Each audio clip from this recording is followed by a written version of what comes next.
Most isekai are about escapism, leaving reality behind for a world full of magic, mystery, and power. A place where you're not just surviving, you're special. But what if you escaped reality just to face something worse? A world where talent isn't optional, where every fight can kill you, where if you don't risk your life today, you don't eat tomorrow, and where the goal isn't to win, it's just to survive. Hey everyone, this is Max, and today we're talking about an isekai that does the exact opposite of what you'd expect. Instead of power, it gives you struggle, not just in battle, but in the small everyday moments. In the awkward silences, the tension between teammates, and the weight of having to rely on people you barely understand. We are talking about Grimgar, Ashes and Illusions. Just to be clear, this video covers the first 5 episodes, so watch out for spoilers.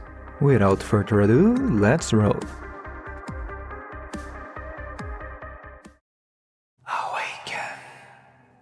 A voice echoes as a group of strangers open their eyes inside a dimly lit crypt. Disoriented and confused, they stumble their way out of that dark place, hoping for answers. But stepping outside doesn't give them any. If anything, it only raises more questions. Why am I here? What is this place? Who are these people? They look like teenagers, probably students. Not that it really matters because none of them remember anything. Their memories are gone.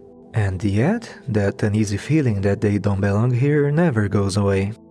Eventually, they are taken to the nearby city, Ortana. There's no real explanation, no guidance, just a choice forced onto them. Join the volunteer army or try to survive on their own. And when those are your options, it's not really a choice at all. So they sign up, because being alone, lost in an unknown world like this, it's practically a death sentence. But even with that, things don't suddenly get easier. Groups start forming, and as expected, the strongest gather together first.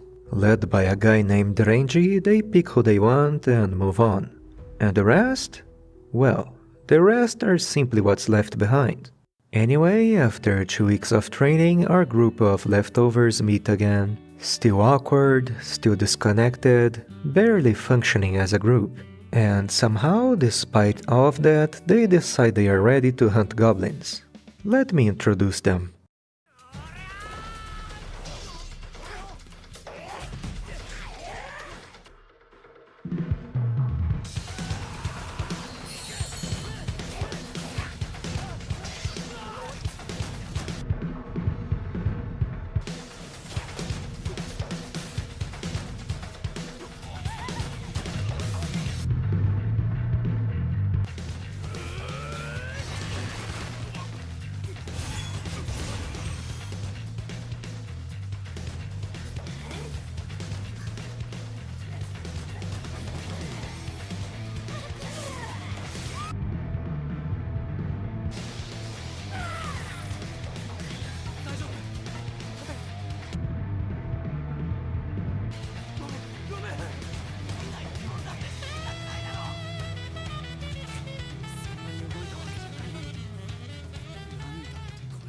Yeah, that didn't go well.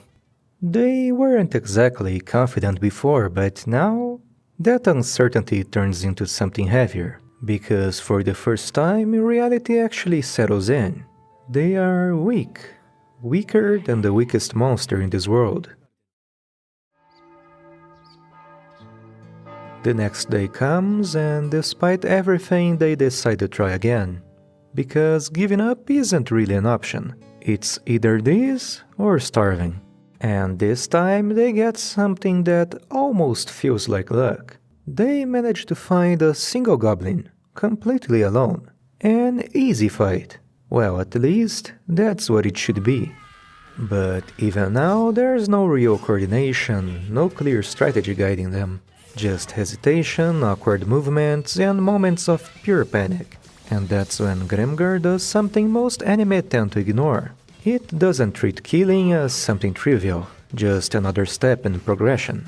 It forces you to sit with it, to hear the goblin's screams, to feel the resistance of its body with every strike, and the fights usually drag on longer than it should, becoming messy, uncomfortable, almost exhausting to watch.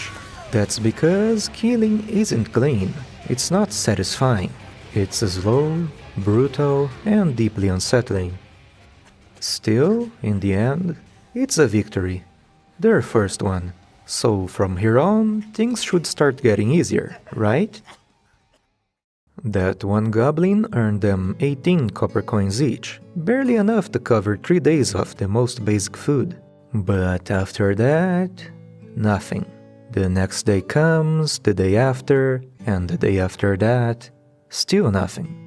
Because finding a lone goblin isn't simple, and they're still too afraid to take on anything more than that. So progress just stalls.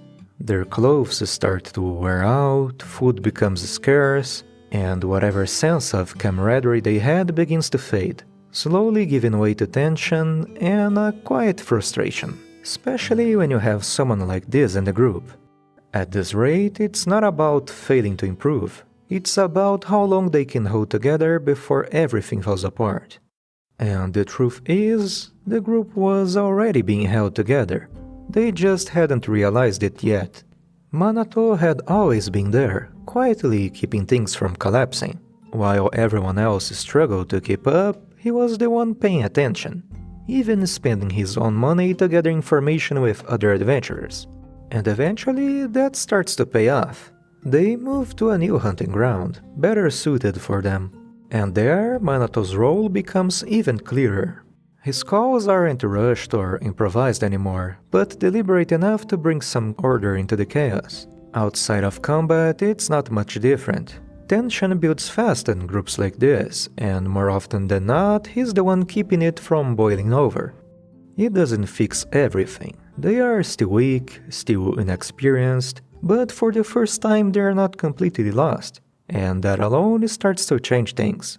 They begin small, ambushing a lone goblin while it sleeps, carefully mapping out the area, learning which paths are safe and which ones aren't. Nothing impressive, but enough to build up confidence. And little by little, something starts to form. A routine. They take down one goblin, then another, and eventually even small groups. Their purses begin to fill. Not enough for comfort, but enough to eat properly, replace worn equipment, and keep going. For the first time, things start to feel manageable, stable. And that's where the mistake happens. Because the moment they start feeling comfortable, they stop being careful. And suddenly the roles reverse. They are not the hunters anymore. They are the prey. Arrows cut through the air. Blood is spilled. What used to feel controlled turned into chaos in an instant. Manato reacts immediately, calling out orders, forcing the group to fall back and regroup. And somehow it works. Everyone makes out. No one is left behind. Maybe luck really is on their side.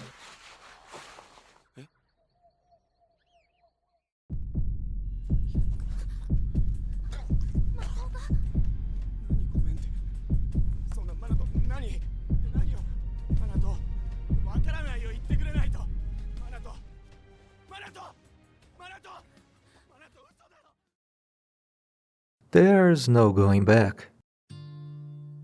Manato is dead. They are all devastated, inconsolable. And just like that, everything they had built begins to fall apart, leaving behind a silence no one knows how to fill. Manato wasn't just a friend, he was their healer, their strategist and leader. The one holding everything together while the rest struggled to keep up. And now, what remains isn't just grief, but the weight of what they failed to see. That while they were trying to survive, he was the one making sure they could. And that they only realize it now, when it's already too late. Because deep down, they know this wasn't just bad luck. It was their weakness, their hesitation, their inability to keep up. And what lingers isn't just the loss itself, but the realization that they never truly understood him. And now, they never will. What happened to Manato isn't just a turning point. It's exactly what a world like Grimgar leads to. In most Isekai, moments like this push the characters forward, turning loss into growth. But Grimgar doesn't work like that. Here, progress isn't guaranteed, and every step forward feels unstable. Like one mistake is all it takes for everything to fall apart. That's because the characters themselves aren't special. They don't have talent, they don't have power, and they are not particularly prepared for the situation they're in. They're just trying to survive.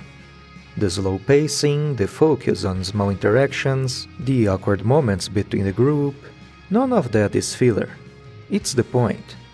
Grimgar isn't about heroes saving the world. It's about a group of ordinary people trying to survive in a world that doesn't care if they do or not. And now, without Manato, 見せてくれよ、俺に。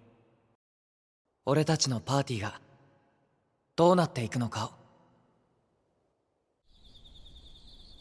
they are left to survive on their own.